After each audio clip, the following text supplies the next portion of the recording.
Hello students, I welcome you again on Sunya PCS and this is Modern History Part 4। अब तक हम 3 part कर चुके हैं और ब्रिटिश इकोनॉमिक पॉलिसीज का बहुत अच्छे से हम रीडिफाइन एक आपका पूरा स्ट्रक्चर देख चुके हैं और उसके साथ साथ हमने आपके सोशल रिफॉर्म मूवमेंट जो आपके एग्जाम के लिए बहुत इंपॉर्टेंट है वो सब हम कर चुके हैं। So let's start. इसके बाद हम जो देखेंगे नेक्स्ट पार्ट जो आता है in modern history, let's see. Yes, तो मॉडर्न जो आपका हिस्ट्री में जो कांग्रेस का जो आगमन होता है, कांग्रेस का जो इन्वेजन होता है आपका 1885 के टाइम पे।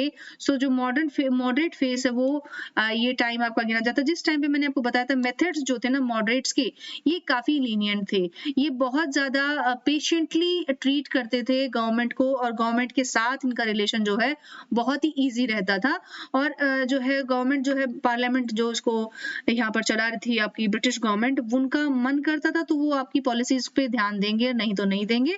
और फिर देन अगेन फिर और अपील फिर से करते थे, आपके जो लेटर्स लिखते थे गवर्नमेंट को। तो ये एक विशियस साइकिल जो है ये चलता रहता था गवर्नमेंट और मॉडरेट्स के बीच में।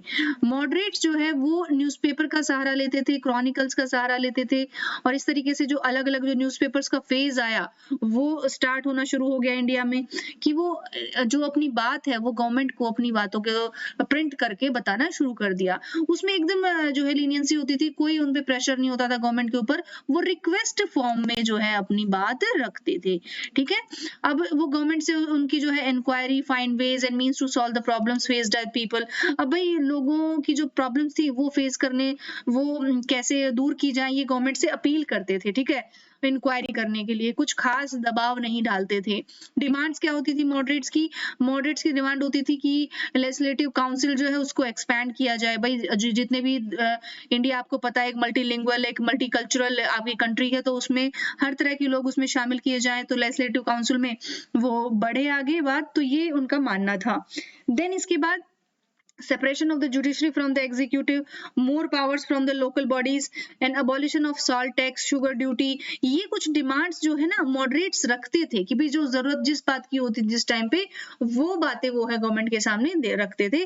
Reduction of spending on army, right, तो आर्मी पे पैसा कम खर्च हो, वो पैसा मासेस पे खर्च हो, जो इकोनॉमिक जो आपकी कंडीशन थोड़ी सी इंप्रूव हो देश की। ठीक है, तो इस तरीके से आपका यहाँ पर ये सब चीजें ये मॉडरेट्स यहाँ पर रखते थे। ठीक है, अब जो कंट्रीब्यूशन अगर देखा जाए मॉडर्न नेशनल्स का, तो ये इनके नाम में पहली बात तो नाम आपसे पूछा जा सकता है कि भाई कौन से जो है जो ऑप्शन है उसमें दे दिया जाएगा, आपसे पूछा जाएगा कौन से नेशनलिस्ट लीडर जो है मॉडरेट्स थे या आपके एक्सट्रीमिस्ट थे। तो यही आपको पता होना चाहिए। तो ड्रेन थ्योरी क्या है कि भाई ब्रिटिश रूल कंप्लीटली जो है ड्रेन आउट कर देता था जो मनी है इंडिया से आपका वेस्ट में। आपने जो है पढ़ा हुआ है इसके बारे में, मेंस के लिए ये सब काम आएगा।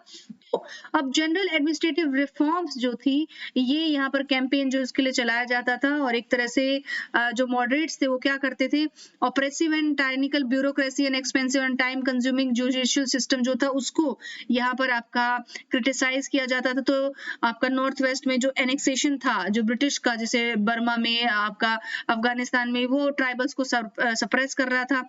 इस तरह के जो नेशनलिस्ट जो विचार थे ये मॉडरेट्स रखते थे। कंक्लूजन क्या था कि जो फेज था ना 1885 से लेकर 1905 का, अब 1905 में एक और बहुत इंपॉर्टेंट चीज होती क्या होती है, बंगाल पार्टीशन। ठीक है, तो बंगाल पार्टीशन आपका होता है और जो आपका बंगाल था उसको ईस्ट और वेस्ट में डिवाइड कर दिया जाता है।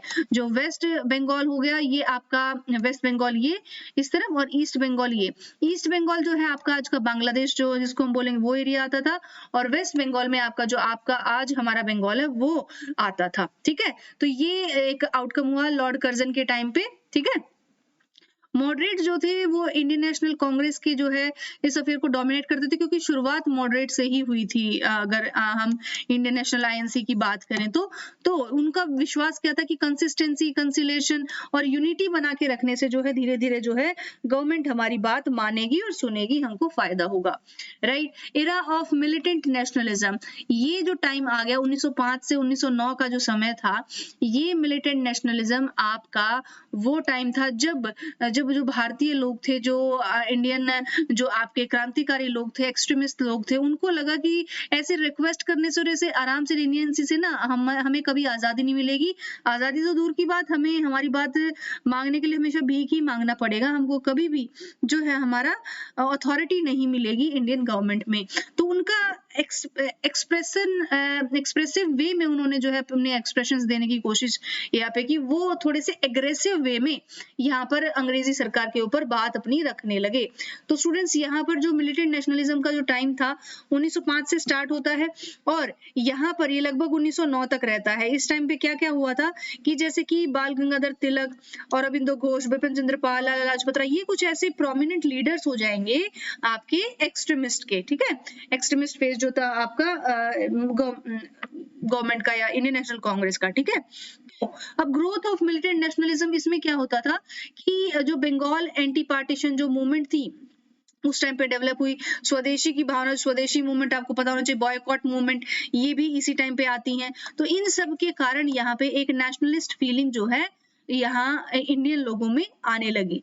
ठीक है, तो ब्रिटिश गवर्नमेंट जो है उनके किसी भी डिमांड को, किसी भी प्रस्ताव को यहाँ पर डिक्लाइन कर देती थी। तो नेशनलिस्ट यहाँ पर एक उनके अंदर जो है एक आक्रोश की भावना यहाँ पर उत्पन्न हो जाती है कि जो गवर्नमेंट है हमारी किसी भी प्रकार से बात नहीं मान रही, सपोर्ट नहीं कर रही, तो हम उसके अगेंस्ट जाते हैं।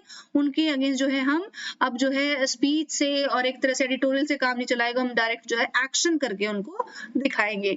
अब स्वदेशी और बॉयकॉट मूवमेंट ये बहुत इंपॉर्टेंट है, 1905 से 1908 याद रखना। इनका डेट पूछा जाएगा आपसे एरिया पूछा जाएगा। बंगाल में हुआ था बेसिकली। ठीक है, पूरा बंगाल का जो एरिया था वहां पे ये दोनों मूवमेंट हुई हैं। ठीक है, क्योंकि एक तरह से सेंटर होता था आपका जो है इंडियन नेशनलिज्म का जो सेंटर था वो बंगाल था उस टाइम पे। ठीक है, तो ये आप देखिएगा। और ये जो टाउन हॉल था, कल ये पूरा स्टोरी है जो बताई हुई है स्वदेशी किस तरह। स्वदेशी और बॉयकॉट में अंतर क्या है वो समझ लीजिए। स्वदेशी का मतलब है कंप्लीटली जो इंडियन गुड्स है ना वो आपको यूज करनी है, जैसे साबुन, तेल, आप जो भी चीज यूज करेंगे वो अपने देश में बनी हुई चीज यूज करेंगे। बॉयकॉट का मतलब है जो भी विदेशी चीजें, ग्रामोफोन हो गया आपका, किसी तरह से जो आपका जो किसी भी प्रकार का कपड़ा हो गया, अगर आप विदेशी बना हुआ चीज इस्तेमाल कर रहे हैं तो उसको बायकॉट करना, उसको छोड़ना है, उसको त्याग देना है। ठीक है, उसी समय पे। तो ये जो दो मूवमेंट थी ना, इन्होंने काफी एग्रेशन लोगों में देखने को मिला है, लोगों ने एग्रेसिवली इन मूवमेंट्स में पार्ट लिया। तो यहाँ से जो है ना एक्सट्रीमिस्ट फेज को एक और नया आयाम मिलता है। ठीक है, अब इंडियन मुस्लिम लीग जो है वो भी इस समय बन जाती है 1906 में। अब ऑल इंडिया मुस्लिम लीग जो थी वहां पर एक पॉलिटिकल पार्टी जो है ब्रिटिश के अगेंस्ट यहाँ पर बन गई थी इस टाइम पे 1906 में। ये एक समय था जब आपका separate Muslim majority nation state जो पाकिस्तान जिसको हम बोलेंगे resulted in the British empire partitioning in the जो है 1947। यही वो टाइम था जब मुस्लिम लीग जो बनी ना, इसी से थोड़ा थोड़ा जो है आइडिया उपजने लगा था एक सेपरेट मुस्लिम स्टेट का, क्योंकि अंग्रेज तो यही चाहते थे, डिवाइड एंड रूल, फूट डालो राज करो। तो the party arrows from the need for the political representation of Muslim in British India. जितनी भी पॉलिटिकल जो रिप्रेजेंटेशन थी मुस्लिम्स की, मुस्लिम जो पार्ट है इंडिया का, वो इसमें ज्यादा देखा जाता है। ठीक है, और यहीं से बंगाल पार्टीशन जो है इसमें आपका जो है मुस्लिम्स थे वो भी इन्होंने भी बढ़ चढ़ के भाग लिया था। ठीक है, during the annual meeting of all India Muslim education conference in एहसान मंजिल इन 1906, इस टाइम पे नवाब ऑफ ढाका, ख्वाजा सलीमुल्लाह, इन सब ने यहाँ पर जो है पॉलिटिकल पार्टी जो है मुस्लिम लीग की एस्टेब्लिश की थी। ठीक है, ऑल इंडिया मुस्लिम लीग ये एक पॉलिटिकल जो है ऑर्गेनाइजेशन हो जाएगी जो आपकी separate Muslim nation during a partition of British India 1947 में हो जाएगा। इनिशियली जो है ब्रिटिश जो है उनको एंकरेज किया गया, supportive of their rule. The league adopted self government for India as its goal in 1913। कहा जाता है कि जो मुस्लिम लीग थी ना उस टाइम पे वो इंडिया को सेपरेट करना चाहती थी, ना कि दो नेशन बनाना। तभी तक ये जो है मौलवी जो है रहमतुल्लाह, उनका जो है रहमत अली और ये सब इनका जो आइडिया पाकिस्तान का ये बाद में आया था, तभी तक नहीं आया था। ये उस समय जो है चाहती थी जब ये मुस्लिम लीग बनी कि भाई इंडिया सेपरेट हो जाए ब्रिटिश पावर से, राइट। ये 1940 तक ऐसा नहीं हुआ था कि भाई जो लीग ऑफ नेशंस थी उन्होंने सेपरेट मुस्लिम स्टेट बनाने की बात की, जो बाद में एक देश बन गया जिसको हम पाकिस्तान बोलते हैं आज। ठीक है, Jinnah and the Muslim league led the fight for the partition of British India into separate Muslim and Hindu and Muslim states. ठीक है, तो ये यहाँ से इसकी शुरुआत मानी जाती है। सूरत सेशन होता है 1907 में। ये होता है भाई इस टाइम पे सूरत जो आपका गुजरात में है, वहां पर जब इंडियन नेशनल कांग्रेस का जो आपका सेशन था, इस सेशन में एक्सट्रीमिस्ट और मॉडरेट इन दोनों में जो है लड़ाई हो गई, और यहाँ पर आपका लोकमान्य तिलक, लाजपत राय, बिपिन चंद्र पाल ये एक्सट्रीमिस्ट को लेड कर रहे थे, और इधर से गोपाल कृष्ण गोखले मॉडरेट्स को लेड कर रहे थे। तो मॉडरेट्स और एक्सट्रीमिस्ट जो है आपस में कांग्रेस के लड़ पड़े, और इन्होंने जो है एंगर का जो है एक्साइटमेंट यहाँ पर जो है देखा गया, और इस वजह से दो अलग हिस्से हो गए कांग्रेस के। और इस समय में जो जो जहर था, जो आपका भेदभाव का, वो इन्होंने फैला दिया एक तरह से। और सूरत जो है एक days before the session the extremists were energized the rumor that the moderates wanted to scuttle their Kolkata resolution। अब कांग्रेस जो है ये began with the extremists objecting the duly elected president of everywhere रास बिहारी घोष। अब जो एक्सट्रीमिस्ट क्या चाहते थे कि रास बिहारी घोष बने, इधर से चाहते थे कि भाई जो गोपाल कृष्ण गोखले बने। तो ये दोनों आपस में यहाँ पर आपका लड़ाई इस वजह से हुई थी, ठीक है। बट जो मूवमेंट था कि आपका डिवाइड एंड रूल वाला, ये धीरे धीरे जो है अंग्रेजों की पॉलिसी कामयाब यहाँ पर हो रही थी। अब इंडियन काउंसिल एक्ट जो है वो 1909 बहुत इंपॉर्टेंट है, ये आता है मॉर्ले मिंटो रिफॉर्म इसको बोलते हैं। मॉर्ले किसको बोला जाता है भाई, जो आपके वॉइस रॉय थे लॉर्ड मिंटो और उनके सेक्रेटरी जो है मॉर्ले, उनको जॉन मॉर्ले, इस वजह से जो है इसका नाम मॉर्ले मिंटो रिफॉर्म पड़ जाता है। और इसको बेसिकली हम किस लिए जानते हैं, जो आपके सेपरेट इलेक्टोरेट का जो है मॉडरेट्स एंड मुस्लिम्स, ये जो है आइडिया इन्होंने दिया था, राइट। इस वजह से इसको यहाँ पर जाना जाता है। 1909 का जो टाइम था, और इंडियन काउंसिल एक्ट इसके बाद पहले जो है 1861 1892 भी आया था। और central provincial legislative council, central legislative council membership ये 16 मेंबर से 60 मेंबर हो गए थे। ये कुछ चेंजेस इसमें थे, ठीक है। और इट अलाउज, इस जो है काउंसिल एक्ट में एक बहुत इंपॉर्टेंट जो है आपका ये हो जाएगा पार्ट, कि एग्जीक्यूटिव काउंसिल में viceroy and governors for the first time, कि जो इंडियन थे ना वो इस पोस्ट पर अब आ सकते हैं। Satyendra Prasad Sinha was the first Indian to be appointed to the viceroy's executive council. He was appointed to the position of law member, right. Extremist, अब जो 1905 से 1920 का जो टाइम था, इसमें एक्सट्रीमिस्ट का दोबारा से एक स्लाइड आ गई। इसमें आपको बताया गया कि उनका क्या काम था, क्या कौन थे वे जो इंडियन नेशनल कांग्रेस में जो है एक्सट्रीमिज्म इनका डेवलप हो रहा था। तो भाई वो एक तरह से इसको हम थोड़े से उग्रवादी भी विचार वालों वाले जो है नेशनलिस्ट बोल देते हैं, राइट। तो यहीं से जो है एक तरह से ग्रोथ ऑफ एक्सट्रीमिज्म इंडिया में शुरू होता है। रेवोल्यूशनरी मूवमेंट्स इन आयरलैंड, रशिया, इजिप्ट, टर्की, यहाँ से भी जो है इंडियन एक्सट्रीमिज्म को हेल्प मिला आगे बढ़ने में, काम करने में, कि भाई वहां किस तरीके से लोग जो है एक्टिवली पार्टिसिपेट कर रहे हैं गवर्नमेंट के अगेंस्ट। तो यहाँ पर भी वो है ब्रिटिश रूल को उखाड़ फेंकने के लिए काम कर रहे हैं, ठीक है। तो ये आप देख सकते हैं। आइडियोलॉजी और इनकी मेथोडोलॉजी क्या थी भाई, जो मॉडरेट्स की ने जो नहीं किया था कि एक्सट्रीमिस्ट लीडर ये कभी भी गुडनेस ऑफ ब्रिटिश रूल में बिलीव नहीं कर रहे थे, जो कि मॉडरेट्स कर रहे थे। मॉडरेट्स क्या करते कि कभी ना कभी, आज नहीं तो कल, अपील करते रहो, दलील देते रहो, ये ब्रिटिश गवर्नमेंट आपकी बात जरूर सुनेगी। बट जो आपकी जो एक्सट्रीमिस्ट आइडियोलॉजी थी वो कभी ऐसा बिलीव नहीं कर रही थी, ठीक है। वो हमेशा ही सेंस ऑफ जस्टिस में जो आपका बिलीव कर रही थी कि हमको न्याय चाहिए चाहे जैसे भी, और हमको ये विदेशी गवर्नमेंट पे बिल्कुल भरोसा नहीं है, राइट। ये यहाँ पर इनका मेन मोटो था। और बायकॉट ऑफ फॉरेन गुड्स, यहाँ पर स्वदेशी गुड्स यहाँ पर अपनाना, ये एक तरह से इसी का परिणाम था जो एक्सट्रीमिज्म इंडिया में आ रहा था, ठीक है। अब इसके लीडर्स के बारे में देख लेते हैं एक्सट्रीमिस्ट का। लाला लाजपत राय थे, इनको लॉयन ऑफ पंजाब बोला जाता है, ठीक है। आर्य समाज का जो है इनको जो है नॉर्थ इंडिया में फैलाने के लिए इनको रिस्पॉन्सिबल माना जाता है। बाल गंगाधर तिलक, ठीक है, नेशनल स्कूल एट लाहौर इन्होंने शुरू किया था। तिलक जो थे ये लोकमान्य तिलक के नाम से जाने जाते हैं। डेक्कन एजुकेशन सोसाइटी की इन्होंने शुरुआत की थी। Swaraj is my birth right and I shall have it, ये आपका एक जो स्लोगन है ये आपसे पूछा जाता है, ठीक है। आपको पता होना चाहिए किसने दिया था, लोकमान्य तिलक ने दिया था। Then comes to Bipin Chandra Pal, 1916 में होम रूल लीग जो है ये तिलक ने किया था 1916 में। विपिन चंद्र पाल जो आते हैं वो father of revolutionary thoughts India में इनके नाम से जाने जाते हैं। ये सब लीडर जो है लाल बाल पालकी ट्रेम्ब्रेट के नाम से जो है जाना जाता है, और तिकड़ी जो बोला जाता है लाल बाल पालकी, वो एक्सट्रीमिस्ट थी इंडिया में, उग्रवाद की, ठीक है। तो अरविंदो घोष, ये भी उन्होंने English newspaper called Vande Mataram जो है शुरू किया था औरबिंदो घोष ने, राइट। अब जो एम है, हम दोनों में डिफरेंस यहाँ पर देख लेंगे। एक बहुत अच्छा चार्ट मैं आपके लिए लेकर आई हूँ मॉडरेट्स और एक्सट्रीमिस्ट में। अच्छे से समझते हैं कि जो मॉडरेट्स थे 1885 से 1905 के बीच में, और जो एक्सट्रीमिस्ट थे जो गरम दल वाले नेता थे वो 1905 से 1920 में, क्या डिफरेंस इनमें था। इनका एम था कि एडमिनिस्ट्रेटिव और कॉन्स्टिट्यूशनल रिफॉर्म से हम यहाँ पर अपनी जो है मासेस का हेल्प करें, अपने देश को आगे ले जाएं।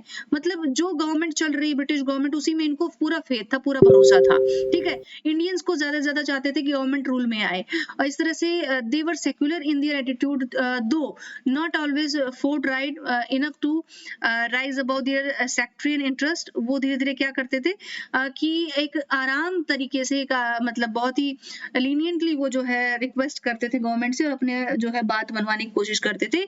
इसके अगेंस्ट जो है स्वराज, यानी कि अपना जो है सेल्फ रूल का जो कॉन्सेप्ट था, ये आपका जो एक्सट्रीमिस्ट चाहता है कि जितना जल्दी हो सके हम अपने देश पे अपने आप राज करें। Wanted to end the tyranny rule of British, ठीक है। अब ये जो यहाँ पर आपके नेक्स्ट जो है मॉडरेट्स हो जाएंगे, ये मॉडरेट्स हैं, ये एक्सट्रीमिस्ट हैं, राइट। तो ये मॉडरेट्स क्या करते थे, वो efficacy of peaceful and constitutional agitation में बिलीव करते थे, किसी भी तरह के फेयर ट्रायल और जस्टिस के अलावा कोई बात नहीं करते थे। यहाँ पर आत्मशक्ति, सेल्फ रिलायंस, नेशनहुड, नेशनलिज्म, इस तरह की बातें यहाँ पर आने लगी धीरे धीरे। काली और दुर्गा जो है माता गॉडेस, उनको जो है एक तरह से स्ट्रेंथ के रूप में दिखाया जाने लगा। अपना जो है हिस्ट्री, उस हिस्ट्री को रिवाइव किया गया कि देखो अपने इतिहास को देखो, आप कितने महान हो, महाभारत, रामायण, इस तरह की स्टोरीज को आपको बताया गया। हिंदू ट्रेडिशनल सिंबल्स आपको दिखाए गए। बॉयकॉट और जो स्वदेशी गुड है, ये भी यहाँ से आपका स्टार्ट हुआ है, ठीक है, इन्हीं की देन थी। मेथोडोलॉजी इनकी क्या हो जाएगी भाई, मॉडरेट्स की मेथोडोलॉजी थी कि 3P, पिटीशन, प्रेयर, प्रोटेस्ट, ये 3P पे ये फॉलो करते थे, और वो कॉपरेशन और रिकंसिलिएशन पे बात करते थे। इसके विपरीत जो मिलिटेंसी थी, वो मिलिटेंट मेथड, यानी कि बम लगाना, जो है किसी भी अंग्रेज अफसर को मार देना, इस तरह की जो है गतिविधियों में वो ज्यादा पाए जाते थे। और आत्मशक्ति जो है, अपनी सेल्फ जो बिलीव, उस पे सेल्फ रिलायंस पे वो एक अपना वेपन अपना मानते थे। डोमिनेशन जो देखा जाए तो method of non cooperation, they advocated democracy, constitutionalism and progress. Leaders कौन कौन से थे भाई, एओ ह्यूम आपको पता है, एओ ह्यूम ने ही स्टार्ट किया था। एलियन और ऑक्टेवियन ह्यूम, ये एक आयरलैंड जो है आपके एक ब्रिटिश ऑफिशियल हो जाएंगे, उन्होंने ही जो है आपकी इंडियन नेशनल कांग्रेस की शुरुआत की थी। डब्ल्यूसी बनर्जी, सुरेंद्रनाथ बनर्जी, दादाभाई नौरोजी। इसमें से भी डिफरेंस करने को आपको आ सकता है, आपसे पूछा जा सकता है कि जो ऑप्शन है इसमें से कौन से आपके एक्सट्रीमिस्ट लीडर है, कौन से मॉडरेट लीडर है, आपको पता होना चाहिए, ठीक है। लाला लाजपत राय सबसे फेमस, देन बालपाल लाल, ये तो आपको पता ही है। औरबिंदो घोष, आपका जो है राजनारायण बोस, और जो आपका अश्विनी कुमार दत्त, ये भी आपके जितना तो इसमें मॉडरेट्स एक्सट्रीमिस्ट में आ जाते हैं, ठीक है। Encourage cooperative organisation, setup charitable association for rural sanitation, preventive police duties, regulation of fairs and pilgrim gatherings for providing relief fund during famines and other calamities. तो ये आपकी जो मॉडरेट्स और एक्सट्रीमिस्ट में देख लिया हमने difference. Impact of extremist movement, इनका इम्पैक्ट क्या रहा इंडिया पे भाई, जो गणपति का जो फेस्टिवल था, जो शिवाजी फेस्टिवल जिसको बोला जाता है, वो दोबारा से रिवाइव कर दिया बाल गंगाधर तिलक ने महाराष्ट्र में, ठीक है। तो इसका एक सोसाइटी पर बहुत लार्जर इम्पैक्ट पड़ा यूनिटी लाने में, ठीक है। Swaraj is my birth right and I shall have it, ये स्लोगन दिया। ब्रिटिश गुड्स को और नेशनल एजुकेशन को इन्होंने बायकॉट किया, ठीक है। मेजर रिफॉर्म एजुकेशन में थ्रू आउट द कंट्री होने लगा, यूनिवर्सिटी लॉ भी आ गया था तब तक, ठीक है। और इसके बाद 1903 में जो गदर रिवॉल्यूशन, अब गदर रिवॉल्यूशन ये भी आपका एक एक्सट्रीमिज्म का ही एक आपका जो है टाइप हो जाएगा, एक इवेंट हो जाएगा इंडियन हिस्ट्री में। तो गदर रिवॉल्यूशनरी भाई आपकी पंजाबी इमिग्रेंट जो settled in west coast of North America 1904 से जो बसे हुए थे यूएसए और कनाडा में स्पेशली, उन्होंने जो है आपकी एस्टैब्लिश की लॉस एंजलिस में। और इसमें से आपके लैंडलेस, डेट रिडन पीजेंट्स होते थे जो जलंधर और होशियारपुर में आते थे। Many of them were also x soldiers who had also served in the British Indian Army, और उसके साथ साथ जो है कॉन्फिडेंस फॉर इमिग्रेशन, मतलब जो एक्स सोल्जर, ये गदर पार्टी मतलब बेसिकली किसने बनाई, रिवॉल्यूशनरी कौन कौन थे, ये बात बताई गई है।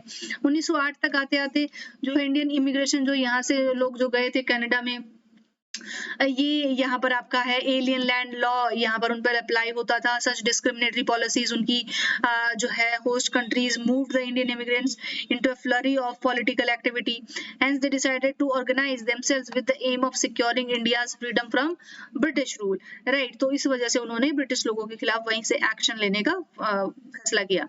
लाला हरदयाल इसके जो है लीडर थे, और तारकनाथ दास इसके बाद स्वदेश सेवक home in Vancouver and United India house in Seattle, ये इन्होंने कनाडा में यहाँ पे एस्टैब्लिश किए।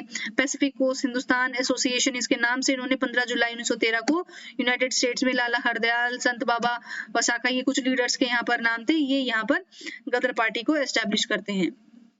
1913 की बात है। गदर पार्टी ये आपका 20th सेंचुरी में आपका जो है इंडिया के बाहर रहते हुए जो इवेंट हुए एक्सट्रीमिज्म के, वो आपको बताता है, ठीक है। कोमाडागारू इंसिडेंट क्या है कि भाई एक जहाज था आपका जो चला था, जापानीज स्टीम जो है जहाज था, और ये आपका हांगकांग से वैंकूवर जा रहा था Canada via Japan. In 1914 it was carrying 76 passengers who were immigrants from Punjab, India. Of these only 24 granted जो है admittance in Canada when the ship docked in Vancouver, right? तो वैंकूवर में जब वो पहुंचा, जब अपने डेस्टिनेशन पे, तो वहां पर लोगों को देश में जाने ही नहीं दिया। At that time Canada had laws restricting entry of migrants of Asian origin, मतलब एशियन ओरिजिन होना ही उन लोगों के लिए पाप था और उनको एंट्री नहीं दी गई। इस बार इस इंसिडेंट पे जो जस्टिन ट्रूडो जो आज करंट आपके प्राइम मिनिस्टर हैं कनाडा के, उन्होंने माफी भी मांगी है कि ये ऐसा नहीं करना चाहिए था उनको, और ये जो आपके 352 पैसेंजर्स थे, ये वहां से वापस जो उनको भेजने पे मजबूर कर दिया, ठीक है, इंडिया में आने को। Adding further insult to the injury, some of the passengers were killed in the protest of their return to India when they were prevented from docking and attempts were made to arrest its leaders, ये who were suspected to be colonial government to be political agitators, मतलब उन लोगों में से कुछ मारे गए, कुछ उनको जो सस्पेक्ट किया गया कि कॉलोनियल लीडर्स हैं, तो वहां पे उनको लड़ाई का सामना करना पड़ा। इस मूवमेंट का सिग्निफिकेंस क्या रहा कोमागाटा मारू का? एक इंसिडेंट बताता है कि किस तरीके से जो एशियन रेसिज्म उस टाइम पे कितना ज्यादा था, और आपका जो ह्यूमन राइट्स का वायलेशन था, रेसिज्म था, ये आप लोगों को कैसे हैम्पर कर रहा था। 20th सेंचुरी की सिचुएशन है, ठीक है। और ये जो गदर पार्टी है, ये उसका एक इस पे असर भी पड़ा कि किस तरीके से जो है गदर जो है हमको यहाँ पर अपना, हम एशियन है तो इसी वजह से थोड़ा सा एक्सट्रीमिज्म और आतंकवाद जो है दुनिया में फैलता रहा टाइम टू टाइम, ठीक है। और गदर पार्टी के फीचर्स आप देख लीजिए, मल्टी एथनिक है, मोस्टली पंजाबी थे, इसमें सिख थे, हिंदू मुस्लिम मेंबर्स थे, ठीक है, और कुछ बंगाल में रह के काम कर रहे थे, कुछ विदेशों में रह काम कर रहे थे, और ये 1915 तक यहाँ पर जो है प्लान होने लगा। इसके बाद जो इनके छोटे छोटे ग्रुप्स मद्रास और पूना में भी एक्टिव होने लगे, ठीक है। मद्रास सबसे बड़ा पावर होने लगा, ठीक है। और गदर पार्टी जो है सैन फ्रांसिस्को में इसके हेडक्वार्टर थे, रूट्स पंजाब में थी, और जो बंगाल की तरह ही यहाँ पर जो Punjab came not from a disgruntled and जो है अंडर एम्प्लॉयड एजुकेटेड एलीट थे, but from Punjabi peasants who had emigrated to the United States and Canada, right. इसके बाद गदर पार्टी के जो एक्टिविस्ट थे, इनकी एक्टिविटीज क्या हो जाएंगी। गदर प्रोग्राम जो है उन्होंने बेसिकली फर्स्ट वर्ल्ड वॉर के टाइम पे 1914 के टाइम पे गदर पार्टी के जो मेंबर थे पंजाब आए, और यहाँ से armed revolution for Indian independence के लिए जोड़ के लेके गए, ठीक है। और इसके बाद जो है गदर म्यूटिनी जो होती है was brutally suppressed by Britishers, executed 42 mutineers, मतलब 42 जो है मिशनरीज को यहाँ पे जो मिलिटेंट थे उनको यहाँ पर मार दिया गया following the Lahore conspiracy case trial, ठीक है। तो इसके बाद ये जो पूरा स्टोरी है गदर का हो जाता है। इसके फेलियर के कारण क्या है ये देख लीजिएगा। Number of Ghadar leaders were arrested even before they set foot on their Indian soil, ठीक है। तो ये इनका फेलियर का क्या कारण था ये बताया गया है, मेंस के लिए जरूरी है। लखनऊ पैक्ट की बात कर लेते हैं, ये एक इंपॉर्टेंट 1916 का इंसिडेंट था, जब आपका ऑल इंडिया मुस्लिम लीग जो है इन अ मॉडरेट सेंस आपकी जानी जाने लगी, and the basic aim for the formation of this league was to establish a friendly relationship with the Britishers, right? इसके बाद जो Britishers of the partition of Bengal, the League decided to change its stance for the Britishers. Mohammad Ali जिन्ना जो थे उन्होंने क्या किया कि then member of both the parties, the Indian National Congress, इसके साथ साथ जो इसके लीडर हो जाएंगे Mohammad Ali Jinnah, All India Muslim League जो है उन्होंने एक जॉइंट वेंचर जो है यहाँ पर both the parties and put for the pressure on the reform of the British, यानी कि रिफॉर्म लाने की यहाँ पर कोशिश की। फर्स्ट टाइम ऐसा था कि जब दोनों पार्टीज एक साथ ज्वाइंट सेशन इन्होंने किया था, ठीक है, इंडियन नेशनल कांग्रेस एंड आपकी ऑल इंडिया मुस्लिम लीग, ठीक है। तो ये 1916 इसलिए जाना जाता है दोनों के दोस्ती के लिए, right. Analysis of Lucknow pact, इसके बारे में अगर देखा जाए, Indian National Congress and the Muslim League had agreed on the proposal of a separate electorate, which mean that the Indian National Congress had readily understood the community politics and gave recognition regarding several communities. इसके बाद जो है partition of India in 1947, यहाँ तक आते आते जो है लखनऊ पैक्ट जो है इसका असर जो है सेल्फिश रीजन उनका जो देखा जा सकता है, और जो सेवरल कम्युनिटीज जो है सेपरेट इलेक्टोरेट की बात इसमें जो की थी, इस वजह से ही जो है आपका लखनऊ पैक्ट जो है। League stood nowhere in politics, जो मुस्लिम लीग थी, अंटिल लखनऊ पैक्ट, मतलब इससे पहले उनका कोई खास नाम नहीं था 1906 में आने के बाद भी, बट 1916 में उनको जो है थोड़ा थोड़ा देखा जाने लगा। इस वजह से जो है रॉट्स जो है कम्युनलिज्म, मतलब हिंदू मुस्लिम जो के जो रॉट है बिहार, यूपी, आपका बंगाल में यहाँ पर जो है होने लगे और लोगों का मसाकर होने लगा, ठीक है। धीरे धीरे इसका आउटकम क्या था लखनऊ पैक्ट का, भाई जो आपके कांग्रेस और जो मुस्लिम लीग जो थे वो आपका प्रेजेंट एट यूनाइटेड फ्रंट दोनों एक साथ आने लगे। Congress accepted the principle of separate electorate implied that the Congress and the League came together as separate political entities. यानी कि आपका 1916 में जो लखनऊ में जो आपका सेशन हुआ ना कांग्रेस का, इसमें क्या माना जाता है कि मुस्लिम बोले कि सेपरेट इलेक्टोरेट का मतलब क्या होता है, भाई जो राज्य जहाँ पे मुस्लिम पॉपुलेशन ज्यादा है वहां से मुस्लिम ही इलेक्ट होके आएंगे, और जहाँ पे हिंदू पॉपुलेशन है वहां पे हिंदू इलेक्ट होके आएंगे। अब डर ये था ना कि अगर अब हिंदू मुस्लिम कर रहे हैं तो इंडिया की यूनिटी को खतरा है, क्योंकि बाद में और भी तो यहाँ पे कम्युनिटीज है वो आगे आएंगी, कब सिख बोलेंगे कि हम यहाँ से करेंगे, कभी SC ST बोलेंगे, राइट। तो इस वजह से यहाँ पर एक तरह से इंडिया की आइडेंटिटी को ही ये पूरा खतरा था, ठीक है।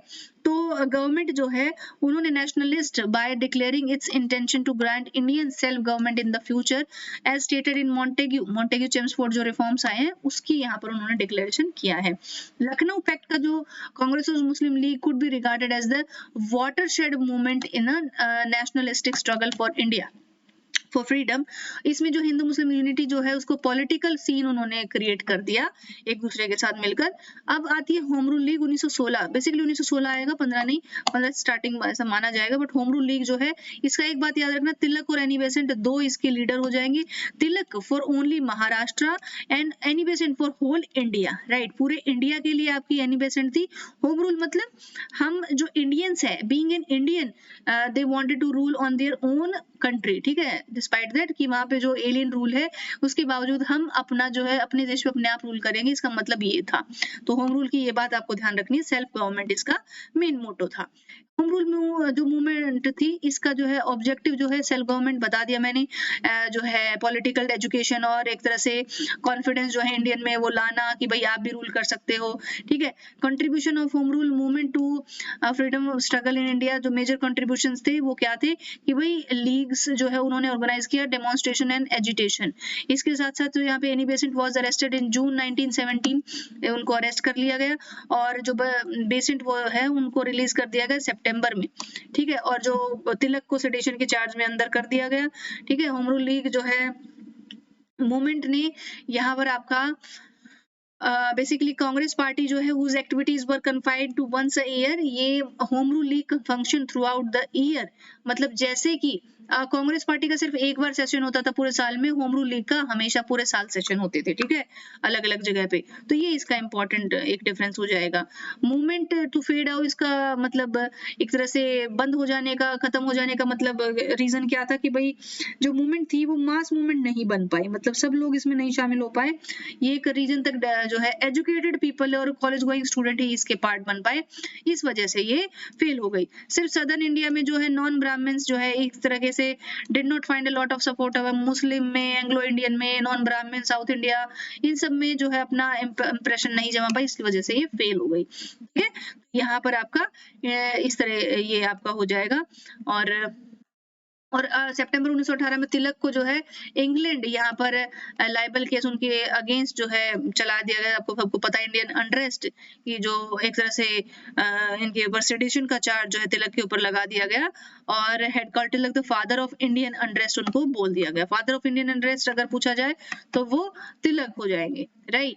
तो defence of India act 1915 to curb the activities of agitators यहाँ पे देखा गया। तो इंडियन प्रेस एक्ट आता है 1910 में। कुछ मैंने डेट्स बीच बीच में डाली हैं, वो भी आप देखते रहना, राइट। और देखा जाए तो इसके बाद तिलक की एब्सेंस जो है, Besant's inability to lead the people, let the movements fizzing out, right. तो इसके बाद जो है ये मूवमेंट के बारे में इतना ज्यादा जो पढ़ना ज्यादा जरूरी नहीं है, और ये मैंने डेट आपको बता दी, काफी है।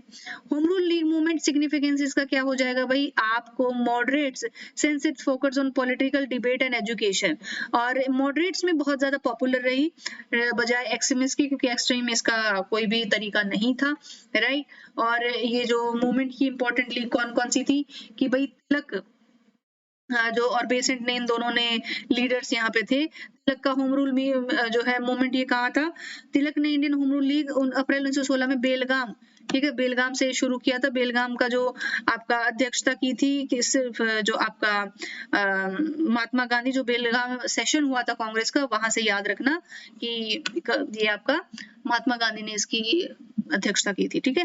तो इसके बाद role of Tilak on home rule, ये मेंस के लिए है।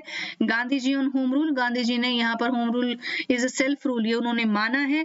Want English rule without the Englishman, उन्होंने ये जो है आपका यहाँ पर ये बात यहाँ पर बोली है कि दैट इज टू से would make India English, and when it becomes English it will be called not Hindustan but Englistan, ठीक है।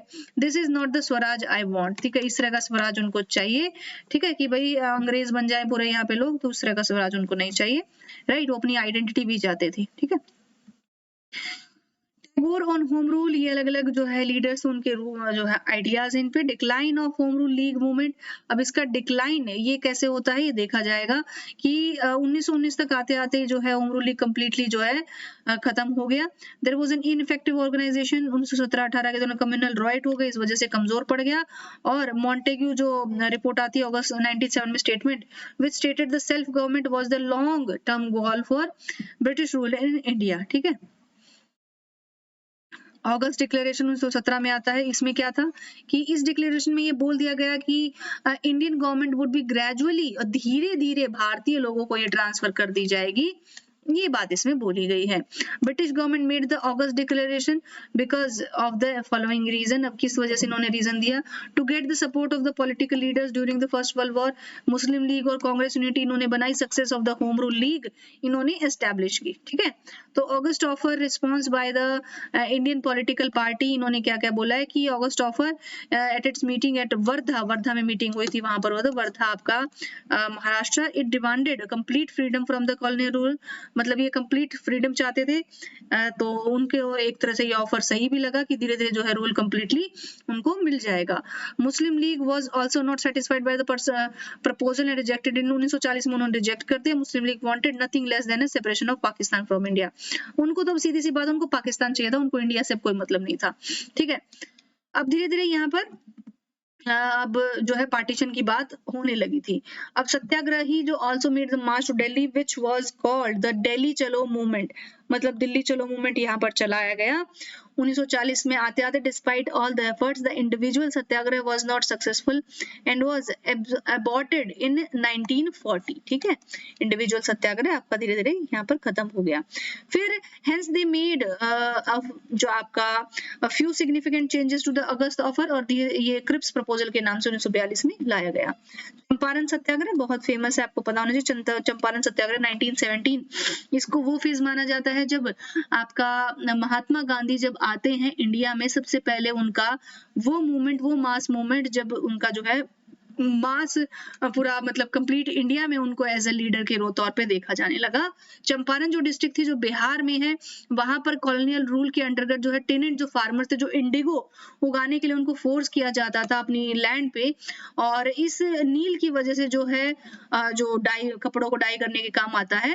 The Germans had invented a cheaper artificial dye so that the demand for indigo fell, यानी कि जो अब chemical Indigo जो है develop हो गया था ईस्ट में, इस वजह से जो नेचुरल जो डाई था उसका यहाँ पर इंडिगो का प्राइस कम हो गया। इस वजह से जो टेनेंट्स थे उनको रेंट ज्यादा पे करना था जितना उसके पास उनको कमाई हो रही थी उनकी, ठीक है। इस वजह से फर्स्ट वर्ल्ड वॉर के टाइम पे German dye ceased to be available and so indigo became profitable again. इस वजह से मतलब पहले वर्ल्ड वॉर की वजह से वहां पर जर्मन डाई कम हो गई और इस वजह से इंडिगो का प्राइस वहां पर ज्यादा हो गया। इस वजह से many tenants were once again force to grow और जबरदस्ती अब उनसे फिर से उगवाया जाने लगा portion of their land as the required by their lease. Naturally this created much anger and resentment. और राजकुमार शुक्ला जो है बिहार से लीडर हो जाएंगे चंपारण सत्याग्रह की, इसको आप याद रखना, ये आपका क्वेश्चन आएगा बीपीएससी में। ठीक है, कौन थे भाई जो चंपारण सत्याग्रह में राजकुमार शुक्ला। ठीक है, तो याद रखना 10 अप्रैल 1917 को। और फिर यहाँ पर इन्होंने जो है डॉक्टर राजेंद्र प्रसाद और इनकी रिक्वेस्ट पे आपका महात्मा गांधी ने इसको ज्वाइन किया। ठीक है, ऑपरेशन हो जाएगा इसका क्या, किस तरह से इसका विरोध हुआ था। It ended the log operation of the peasant by the hands of the planter. ठीक है, in terms of forced cultivation and poor returns. तो ये हो जाएगा एक तरह से इसका सिग्निफिकेंस आपका चंपारण का। देन आपका गांधी जो है, गांधी का जो मेन जो रोल है वो यहाँ से स्टार्ट हो गया था 1915 में आने के बाद। तो गांधी जी यहाँ से कंप्लीटली एक तरह से पॉलिटिकल लीडर बन के उभर गए थे। ठीक है, ये चीज आपको याद रखनी है। तो नेक्स्ट अहमदाबाद मिल स्ट्राइक। अब इसके बाद अहमदाबाद मिल स्ट्राइक आती है जिसमें गांधी जी एक बार और इम्पोर्टेंट रोल प्ले करते हैं। अब इसमें क्या था, गांधी जी का सेकंड स्ट्रगल हो जाएगा ये अहमदाबाद जो कि आपका गुजरात में है 1918 में और 1917 में चंपारण के बाद। इसके बाद उन्होंने जो है वर्कर्स जो मिल ऑनर उनके खिलाफ यहाँ पे वर्कर्स का सपोर्ट किया, उनके जो है प्रोटेस्ट करने में। ठीक है, और वर्कर्स को जो है उनके अकॉर्डिंग ड्यू नहीं दिया जा रहा था ड्यूरिंग द स्ट्राइक पे वो बैठे थे। Undertook the fast and to death. Fast and to death सबसे पहले यहाँ पर अहमदाबाद मिल स्ट्राइक में ही उन्होंने यूज किया था। Resolve to continue the strike, this put pressure on the mill owners who relented on the fourth day and agreed to give the workers a 35% increase in wages। और इसके परिणाम स्वरूप ही उनको 35% इंक्रीज वेजेस में यहाँ पर मिला। ठीक है, वल्लभ भाई पटेल भी यहाँ से एक तरह से नेशनलिस्ट लीडर यहाँ पर बन के आए और इसमें शामिल हुए। ठीक है, तो ये नाराहारी पारेख और ये सब जो लीडर्स हैं उनके नाम है, देख लीजिएगा। इसके बाद मॉन्टेग्यू चेम्सफोर्ड रिफॉर्म जो गवर्नमेंट ऑफ इंडिया 1919 आता है, ये इंपॉर्टेंट है आपके लिए।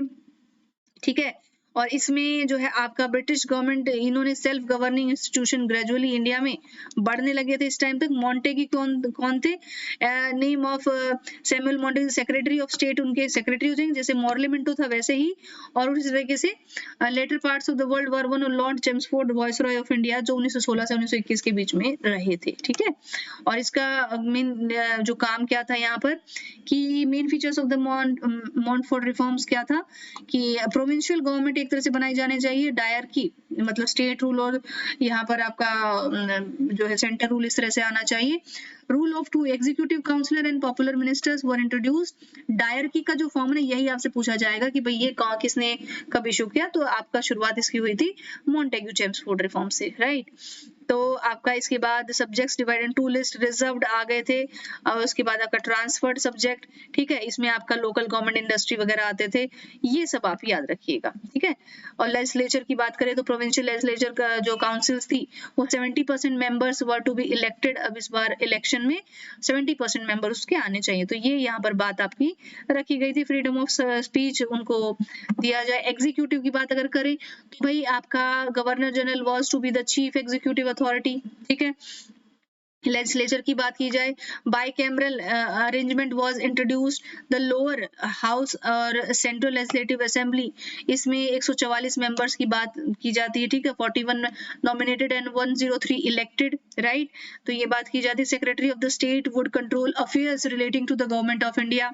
1921 another change recommended by the report was carried out when elected local councils were set। ठीक है, इसके बाद मॉन्टेग्यू चेम्सफोर्ड रिफॉर्म से ये आपके स्टेट किया जाता है कि हर 10 साल के बाद इसको रिव्यू किया जाएगा। ओके, तो राउंड टेबल कॉन्फ्रेंस, ये यहाँ से आपका क्वेश्चंस आएंगे। राइट, राउंड टेबल कॉन्फ्रेंसेस ये इंपॉर्टेंट है। 1930 में, 31 में, 32 में 3 बार हुआ था, गांधी जी ने अटेंड किया था। राइट, और इसके बाद तीनों अटेंड किए थे इन्होंने। और फिर क्वेश्चन आता है कि आपका कांग्रेस ने कब अटेंड किया था, भीमराव अम्बेडकर ने कब अटेंड किया था। Major disagreement between Congress and the British was separate electorate for each community which Congress opposed but which were retained in Ramsay MacDonald's communal award. ठीक है, ये आपका कम्युनल अवार्ड आपका आता है। न्यू गवर्नमेंट एक्ट 1935 इशू हो जाता है, जिसमें सेल्फ गवर्नमेंट की तरफ इंडिया एक बार और बढ़ता है, राइट। अब इसके ड्रॉबैक्स क्या थे कि फ्रेंचाइजीज वर वेरी लिमिटेड अगर देखा जाए तो यहाँ पर प्रोविंसेस फॉर इंस्टेंस, ये थोड़ा सा डिटेल है, इतना यूज नहीं है आपका, राइट। इनमें से इंपॉर्टेंट पॉइंट्स आपके क्या क्या मैं बता देती हूँ कि जो आपका कांग्रेस स्पेशल सेशन जो 1918 में होता है बॉम्बे में, वहां पर बात की गई कि किस तरह से अनसेटिस्फैक्टरी और डिसअपॉइंटिंग है जो 1935 का एक्ट, जो 1919 का मॉन्टेग्यू चेम्सफोर्ड है, राइट। ये reforms did not satisfy political demands, ठीक है। इसके बाद जो है गांधी जी, उन्होंने नेशन वाइड प्रोटेस्ट किया। रॉलेट एक्ट बहुत फेमस, आपको पता होना चाहिए, जो ब्लैक लॉ जिसको बोला गया आपको, ठीक है, रॉलेट एक्ट, जिसमें ये बोला गया कि आपका किसी भी तरह से हम बिना किसी अपील दलील के आपको अरेस्ट कर सकते हैं, तो उसको ब्लैक लॉ बोला गया था, ठीक है। और इसके एवज में आपका अमृतसर में जलियांवाला बाग मैसेकर भी हुआ था, ये भी हम देखेंगे जनरल डायर के अगेंस्ट, ठीक है। तो मॉन्टेग्यू चेम्सफोर्ड जो आपके रिफॉर्म्स है, ये आपके basis for the government of India act बन गए थे, और अल्टीमेटली द कॉन्स्टिट्यूशन जिसको हम बोलते हैं 1935 को कॉन्स्टिट्यूशन भी बोल देते हैं, राइट। अब रॉलेट एक्ट और जलियांवाला बाग जो मैसेकर था 1919 में हुआ था, इसमें क्या था बेसिकली, मार्च 1919 में सेंट्रल लेजिस्लेटिव काउंसिल जो थी, उन्होंने जो है हर तरह से लोगों की आजादी को छीनने के लिए लॉ बनाया था। इस बिल में जो है आपका बिना किसी ऑफेंस को प्रूव किए हुए आपको गिरफ्तार किया जा सकता है, ठीक है। तो ये आपका यहाँ पर गांधी जी जो इसके एवज में कब इन्होंने जो है मूवमेंट छेड़ी, नॉन कॉपरेशन मूवमेंट, और इसके against Gandhi ji organise the satyagraha 14 फरवरी 1919 को, और 8 अप्रैल 1919 को गांधी जी जो है अरेस्ट हो गए थे। इसके बाद जलियांवाला बाग मैसेकर जो है हुआ था, और जलियांवाला बाग जो हत्याकांड है, इसमें 13 अप्रैल 1919 को जो है बैसाखी के दिन लोग जो है एक साथ यहाँ पर मेले में इकट्ठा हुए थे, और उस दिन ये हुआ था, तो ये हमेशा के लिए रिमेम्बर रहेगा, याद रहेगा। इसके बाद जो crowd had mix of main women and children, ये सब स्टोरी जो है आपको पता था।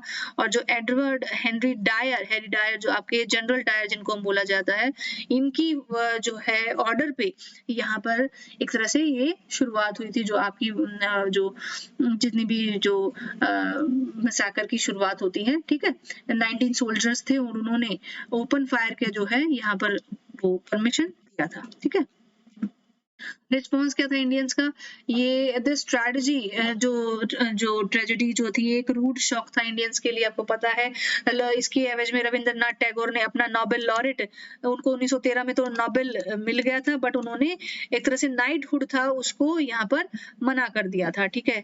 और गांधी जी ने जो केसरे हिंद जो टाइटल था, वो टाइटल यहाँ पर छोड़ दिया था, जो ब्रिटिश गवर्नमेंट ने उनको दिया था, राइट। ये आपका इस तरीके से उन्होंने अपना जो है रिस्पांस दिया इसके खिलाफ।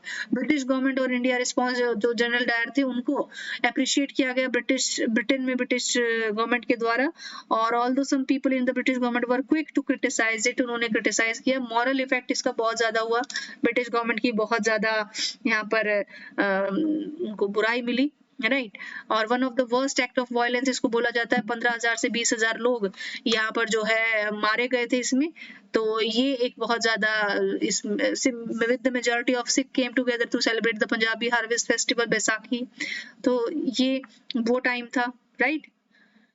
Turning point in Indian national movement इसको बोला जाता है, बिकॉज क्योंकि इसी के बाद ही जो है एक्सट्रीमिस्ट फेज ज्यादा अच्छे से और ज्यादा तेजी से इंडिया में आने लगा था, राइट। फिर आता है खिलाफत मूवमेंट, 1919 में हुआ था, 1919 में। देन इसमें क्या होता है कि खिलाफत, देयर वाज अ खलीफा, ठीक है, देयर वाज अ खलीफा जो आपका तुर्की जो टर्किश रूल था, वहां पर इसको माना जाता है, सुपीरियर माना जाता है मुस्लिम रूल में। तो हुआ क्या था कि उनको उनके खिलाफ यहाँ पर वेस्ट में जो है मूवमेंट चल रही थी कि इसको हटाना, मेन पावर से इसको हटाना, और इसके बाद से जो पूरे मुस्लिम्स थे ना, वो उसके अगेंस्ट ब्रिटिश रूल के काम कर रहे थे। और इसी की सपोर्ट में इंडिया में भी ये मूवमेंट शुरू हुआ था, जिसको हम खलीफा मूवमेंट बोलते हैं, खिलाफत मूवमेंट, ठीक है। टर्की वॉज डिफीटेड, टर्की को हरा दिया गया फर्स्ट वर्ल्ड वॉर में। और उसको जो ट्रीटी ऑफ सेवर जो आपका 1920 में हुई थी, failed by Muslims as the great insult to them. इसके बाद जो है यहाँ पर खिलाफत मूवमेंट इसके खिलाफ जो है यहाँ पर किया गया, इसका सपोर्ट महात्मा गांधी ने भी किया, राइट। और सैफुद्दीन किचलू और Mohammad Ansari, Saifuddin Kitchlew Ali brothers were prominent leaders of this movement, ठीक है। मौलाना अब्दुल कलाम आजाद भी थे। और इसके साथ साथ महात्मा गांधी ने भी इसको ज्वाइन किया था। ये इसमें आप याद रखना, कब हुआ था ये याद रखना। नॉन कॉपरेशन 1920 से 22 तक ये चला था और महात्मा गांधी ने शुरू किया था जलियांवाला बाग के मैसेकर के बाद। और इसके प्रोटेस्ट के क्या फॉर्म थे कि नॉन कॉपरेशन रहेगा, यानी किसी भी तरह से वो गवर्नमेंट को सपोर्ट नहीं करेंगे और जो है amid the surrender of titles and honours, हर तरह के सरेंडर टाइटल और ऑनर ये गवर्नमेंट के दिए हुए छोड़ देंगे, बॉयकॉट कर देंगे, लॉ कोर्ट का बॉयकॉट कर देंगे, वेस्टर्न गुड्स का, और जो शॉप्स जो फॉरेन क्लॉथ्स की थी वो बंद कर दी जाएंगी। Panchayat were to be establish for settling disputes, यानी कि कोर्ट जो था ना वो ब्रिटिश गवर्नमेंट चला रही थी तो उसको सपोर्ट नहीं करना है, बाकी हम अपना डिस्प्यूट को खत्म करने के लिए पंचायत बैठा लेंगे, राइट। नेशनल स्कूल और कॉलेजेस उनको सेटअप किया गया, इंग्लिश जो एजुकेशन है उसको छोड़ा गया, हैंड स्पिनिंग का जो चरखा है, वीविंग, इन सबको शुरू किया गया। हिंदू मुस्लिम यूनिटी की जो बातें हैं वो आगे आई। किसान सभा कब होती है? अवध में जो है शुरू हुई थी 1918 में, to strength the non cooperation propaganda और distinguish between non cooperation meeting और किसान मीटिंग। मालाबार में केरला में नॉन कोऑपरेशन और Khilafat propaganda help to arouse the Muslim tenants against their landlords. ठीक है, मैंने कल बताया था मुस्लिम टेनेंट्स थे, मजदूर मुस्लिम थे और उनके लैंडलॉर्ड्स के खिलाफ ये चरखा जो है वो यहाँ पर एक तरह से सिंबल बन गया था। ठीक है, खादी सिंबल बन गया था, यूनिफॉर्म बन गया था पूरे नेशन का, राइट, इस तरह से। और अकाली मूवमेंट पंजाब में, ये भी यहाँ पर जो है गुरुद्वारा का कंट्रोल कर रहे थे और करप्ट जो महंत थे परिस्ट, उनके खिलाफ ये मूवमेंट थी, part of general movement of non cooperation.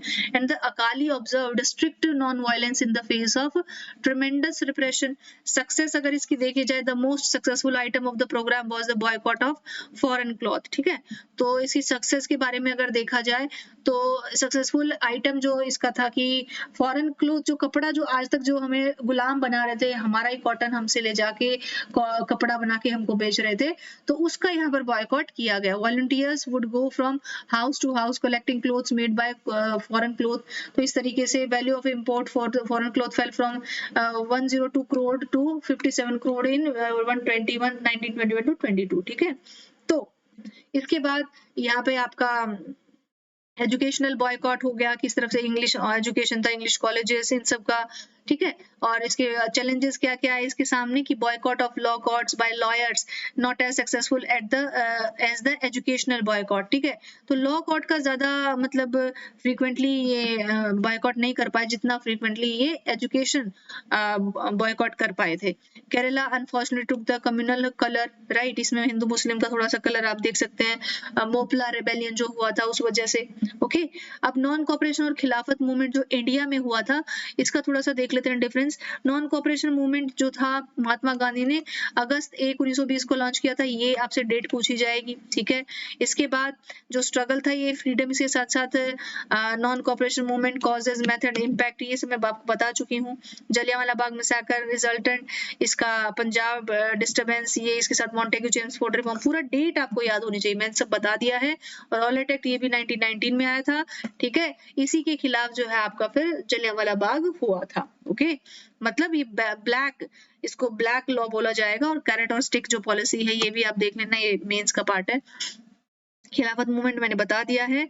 Okay, इसके बाद आपका role of intelligentsia, Nagpur session of Congress, ये क्यों इंपॉर्टेंट है, इसमें आपका क्या हुआ था कि non cooperation was initiated in 1920। ठीक है, इस सेशन के दौरान। और नागपुर सेशन 1920 में जो है आपकी रिजोल्यूशन कौन कौन से लिए गए कि भाई किस तरीके से सेल्फ गवर्नमेंट लाया जाए, मेन तो यही था। ठीक है, तो सिग्निफिकेंस ऑफ द सेशन जो दिसंबर 3120 को history had to be created, Mahatma Gandhi ने सुप्रीम लीडर बन के कांग्रेस के उभरे थे। अ न्यू चैप्टर यहाँ पर एक स्टार्ट हो गया था इंडियन हिस्ट्री में नागपुर सेशन के दौरान ही। ठीक है, इसके बाद इम्पैक्ट क्या हुआ था, जो आपका नॉन कोऑपरेशन जो रेजोल्यूशन थे उनकी कितनी क्या क्या चीजें उन्होंने बोली थी कि भाई voluntary association with the then government refusal to pay taxes, boycotting school aided or controlled by the government, nationalizing educational institutions, call to lawyers to suspend their practice, right, ये सब यहाँ पर हो गया था। और जितना भी आपका ये रिलेटेड जो कंटेंट है देख लीजिएगा। Launch of the non cooperation movement, ये डेट मैंने बार बार ये बता चुकी हूँ। ठीक है, इसमें याद रखिएगा। नॉन कॉपरेशन मूवमेंट के मेथड और स्प्रेड क्या थे? भाई अली ब्रदर जो together with the Ali brothers Mahatma Gandhi undertook the nation wide tour for numerous student and political workers. उन्होंने रैली और मीटिंग्स की 800 नेशनल स्कूल्स में जो है वहाँ उनसे ज्यादा के बच्चे और कॉलेजेस ने यहाँ पर इनको ज्वाइन किया। ठीक है, देन इसके बाद यहाँ पर आपका सैफुद्दीन किचलू और ये जायकर, ये सब इम्पोर्टेंट लीडर से इन्होंने इसको ज्वाइन किया। इसके बाद movement against union board taxes has been launched in Midnapore district of Bengal, right. जो आपका यूपी था, जो आपका यूनियन यूनाइटेड प्रोविंस, इसमें किसान सभा ये अंडरवे जवाहरलाल नेहरू ने non cooperation way movement among the others इन्होंने भी लीड किया। ठीक है, वहां पर जो किसान सभा में, ठीक है, महात्मा जो जवाहरलाल नेहरू थे। End of non cooperation movement कैसे, चौरी चौरा हत्याकांड आपको पता है 1921 में ये पूरी अपनी उफान पर था। बट जो आपका grass root workers of Congress as well as the leadership were asking Mahatma Gandhi to launch a next phase of mass civil disobedience. इसके बाद जो है आपका यहाँ पर देखा जाए तो चौरी चौरा इंसिडेंट, ये आपका 5 फरवरी 1922 हुआ था। ये आपका गोरखपुर डिस्ट्रिक्ट जो यूपी है, अब इस जगह का नाम भी चौरी चौरा कर दिया गया है। ये एक बहुत इंपॉर्टेंट करंट अफेयर है जो आपका आप पढ़ेंगे। ठीक है, आपको पता ही होगा। तो ये चौरी चौरा इंसिडेंट में 22 पुलिस ऑफिसर्स ये किल कर दिए गए थे। एक तरह का जो है एग्रेशन और पूरा जो इनके आर्म फोर्सेस अनआर्म्ड प्रोसेशन और रिटेलिएशन इनके विरोध में हुआ था, पुलिस स्टेशन को आग लगा दिया गया था। तो Gandhi was profoundly disturbed by the Chauri Chaura incident news. इसके बाद Gandhi decided to withdraw the movement, और इसके बाद ये आप देख सकते हैं non cooperation movement came to an end on February 12, 1922। Impact of the non-cooperation movement despite the failure of non-cooperation movement, ये इनका प्राइमरी जो गोल था स्वराज, उसमें उन्होंने बहुत जो है अपनी जो पैर आगे बढ़ा दिए थे। इस वजह से ये हमको पता होना चाहिए। और सुनी पीसेस की तरफ से मॉडर्न हिस्ट्री का पूरा डिटेल्ड वर्जन में आपके लिए लेकर आई हूँ, पूरा डिटेल में है। आप चाहे कोई भी पॉइंट इसका प्रीलिम्स मेंस कुछ भी नहीं इसमें से मिस हुआ है। ठीक है, और नेशनल कांग्रेस इसमें आपका देखा जाए माइक्रोस्कोपिक माइनॉरिटी, ये अब यहाँ पर नहीं रही है। मूवमेंट जो है geographical spread was also nation wide, while some areas were more active than others, few areas if any remained entirely passive to the call for non-cooperation. Non-cooperation movement was the masses first opportunity to participate in politics and combat injustice and economic hardships, right। इसके बाद जो है civil disobedience movement जो है there was considerable involvement of Muslims in the movement and the maintenance of communal harmony। Swaraj party, अब यहाँ पे देखा जाए तो स्वराज पार्टी आपकी क्या है, ये कब स्टार्ट होती है, CR दास बेसिकली। ठीक है, इनका किसने स्टार्ट किया ये आपको पता होना चाहिए। दिसंबर 1922 में जो है 1 जनवरी 1922 आफ्टर गया एनुअल कॉन्फ्रेंस ऑफ दिसंबर 1922, इसका फॉर्मेशन जो है ये देखा जाए तो CR दास और जो आपके वन मोर लीडर थे जो आपका चित्तरंजन दास और मोतीलाल नेहरू, इन दोनों ने इसको बेसिकली स्टार्ट किया था। ठीक है, ये आपको पता होना चाहिए स्वराज पार्टी के बारे में, right. Then objectives of Swaraj party के क्या थे कि भाई speedy attainment of dominion status, मतलब कंप्लीटली हमारा रूल हमारे देश में हो जाए, डोमिनियन इनको दे दिया जाए। Obtaining the right of frame constitution, ठीक है। कंट्रोल ओवर ब्यूरोक्रेसी, ब्यूरोक्रेसी पे पूरा कंट्रोल चाहिए। फुल प्रोविंशियल ऑटोनॉमी चाहिए, स्वराज चाहिए, सेल्फ रूल चाहिए। Getting people the right to control, organising industrial and agricultural labour चाहिए। Controlling the local and municipal bodies, having an agency for propaganda outside the country, establishing the federation of Asian countries. ठीक है, constructive programmes of the Congress ये चाहिए। Methods क्या क्या थे इसके, what give a peculiar distinction to the politics of the Swarajist was their avowed intention of wrecking the reforms from within, right। Methods of the Swarajist on the destructive side emphasized rejection of the votable parts, ये मतलब थोड़ा सा detail है इसका जो आपके लिए prelims के लिए नहीं जरूरी बट मेंस में आप पढ़ सकते हैं। ठीक है, तो इसके बाद हम देखते हैं स्वराजिस्ट हो गया, और स्वराज के बाद जो डिक्लाइन इसका स्वराज पार्टी का क्यों हुआ, बिकॉज ऑफ 1925 इन्होंने डीमोरलाइजेशन एंड इवेंचुअल डिक्लाइन स्वराजिस्ट के बारे में कि पहली बात तो डेथ हो गई, दूसरी बात इनका जो डिमांड थी वो इतनी हाईली एक्सेप्टेबल नहीं हुई थी। ठीक है, साइमन कमीशन आ गया था, ठीक है, 1927 के आते आते, तो यहाँ पर स्वराज पार्टी का जो पावर है कम हो गया था। अदर रीजंस ऑफ डिक्लाइन देखा जाए तो कम्युनल पॉलिटिक्स थोड़ा अलग अलग जो है मुस्लिम्स और हिंदूज का अलग अलग यहाँ पर होने लगा था, तो यहाँ पर ये आपका Hindus felt their interest were not safe in the hands of Congress, तो ये इसका मेन रीजन हो जाएगा। ठीक है, तो इंटरनल डिवीजन यहाँ पर हो गया था। साइमन कमीशन 1927 में आता है, तो यहाँ पर साइमन गो बैक के नारे जो है दिए गए, और इसमें ये आप देख सकते हैं 7 members of the parliament, sir John Simon, ये जो है इंग्लैंड से आया था, ये कानून बन के आया था इंडिया में। और 1928 में study constitutional reform, Britain's largest and most important procession था, और position the government of India act 1919 provided the appointment of the commission, but बोला था कि 10 साल पहले, ये 10 साल बाद ही आएगा, तो 10 साल से पहले 1927 में ही आ गया। ठीक है, तो इसके बाद next 10 years, or since the British administration had failed to include even a single Indian in the commission, it was strongly opposed by the national leaders। अब भाई क्योंकि इसमें कोई भी इंडियन नहीं था, तो इसका strongly opposed यहाँ पे हुआ था। साइमन कमीशन भारत आया गवर्नमेंट ऑफ इंडिया एक्ट 99 के जो है कंपेलिशन में उस टाइम पे बोला गया था, बट जो सिस्टम ऑफ डायरकी था ये यहाँ पर इंट्रोड्यूस करना चाहता था। इसका विरोध क्यों? क्योंकि इसमें सब के सब जो है इंग्लिश लोग थे, इंडियन कोई भी शामिल नहीं था, इंडिया की कोई भी बात यहाँ पर नहीं रखी गई थी। ठीक है, तो ये बात हो जाएगी, आपको पता होना चाहिए। साइमन कमीशन का भी बॉयकॉट हो गया था, राइट। 1927 दिसंबर के आते आते meeting in Madras resolved to the boycott of the commission. ठीक है, मोहम्मद अली जिन्ना ने इसको लीड किया था, some of the members of the Muslim league उन्होंने भी इसको ज्वाइन किया था बॉयकॉट को, right. Protest and death of Lala Lajpat Rai, भाई लाला लाजपत की डेथ कब हुई थी? इसी को प्रोटेस्ट करते हुए जब साइमन कमीशन का विरोध कर रहे थे, 3 फरवरी 1928 को लाठी चार्ज में जो है उनका जो है बॉम्बे में उनका डेथ हो गया था। ठीक है, साइमन गो बैक के नारे जो लगाए थे, गो बैक साइमन। ठीक है, तो यहाँ पर उनके यहाँ पर जो है स्ट्राइक, नेशन वाइड स्ट्राइक यहाँ पे लाई गई, ब्लैक फ्लैग दिखाए गए, काले झंडे किस बारे में दिखाए गए, कौन से लॉ में, ये आपको पता होना चाहिए। और 30 October 1928 commission arrived in Lahore where it was met by protester waving black flag. ठीक है, ये आपका हो जाएगा after march the commission. Commission के बाद यहाँ पर क्या होता है? कमीशन के बाद यहाँ पर देखा जाए तो 1930 में जो है आपकी रिपोर्ट दी जाती है, नेहरू रिपोर्ट जिसको बोला जाता है। ठीक है, और इसमें काउंटर द कमीशन चार्जेस जो आपके नेहरू रिपोर्ट थी, इसकी बेसिकली आपको पॉइंट पता होना चाहिए, नेहरू ने दिया था, जवाहरलाल नेहरू। तो यहाँ पर floods and famine struck the Bardoli taluka in the Bardoli satyagraha, ये देख लेते हैं इसके बारे में, गुजरात में हुआ था। तो जब ये आपका जो फ्लड और फेमाइन यानी कि बाढ़ और अकाल जो पड़ा था बॉम्बे प्रेसिडेंसी में, यहाँ पर 22% जो है टैक्स यहाँ पर बढ़ गया था फार्मर्स पे। तो ये जो टैक्स था इसके अगेंस्ट यहाँ पर जो है क्रिटिकल सर्कमस्टेंसेस में वो टैक्स कैसे पे करें, तो ये इंक्रीज टैक्स कलेक्शन, ये मूवमेंट जो है 1922 में जो मेयर था बंदूज कल्याण जी कुंवर जी, ये इसका बैकग्राउंड है थोड़ा सा।